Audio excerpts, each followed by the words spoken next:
So, ayun nga mga kaibigan ko, um, yes, meron pa kaming niyugan or lupa doon sa bundok sa mas mataas pa doon sa Sitio Lucena. Yes, nung bata pa kasi ako mga kaibigan ko ay pupunta kami doon sa pinakamataas na bukid.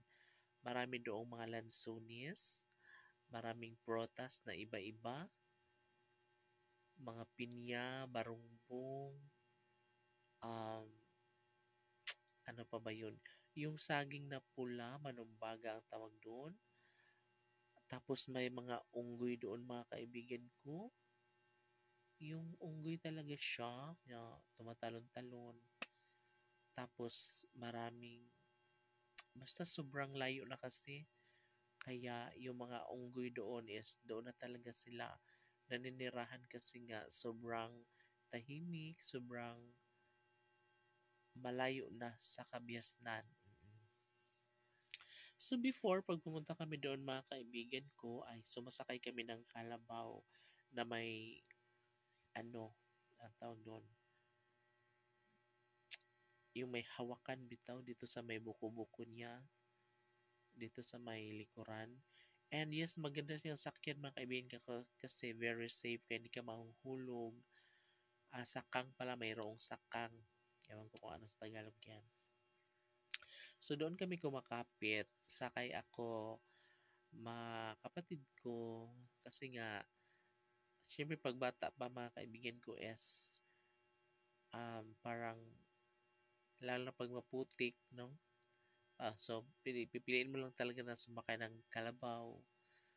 And ayun nga, sobrang ang saya-saya kasi kayo lahat sa pamilya ay pupunta doon sa bukid.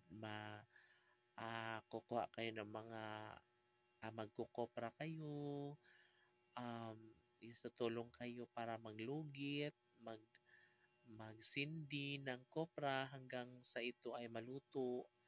And ang masaya mga kaibigan ko kasi every time na umuwi ng hapon ay marami kaming dala, mga prutas, mga ibang makakain na galing sa bukid. And ang pinakamasarap mga kaibigan ko pag maluto na nga lahat ang kopra ay syempre pupunta kami ng bayan para ibenta iyon noon. At pagkatapos noon, pag nandun na kami sa bayan, pagkatapos ng ibenta ang kopra, ay kakain kami doon sa mga barbecuehan, barbecue house. Uso kasi dati, yung pantalan na tinatawag ay, yes, ang pantalan ay doon yun sa baybayin ng dagat and doon mayroong mga nagtitinda ng mga chicken barbecue, lahat na masasarap. May video okay na, may mga soft drinks, anything. And sobrang busog namin. Lalong-lalo na kapag pumunta kami ng bayan pagkatapos na magbinta ng kopra. Masaya, di ba?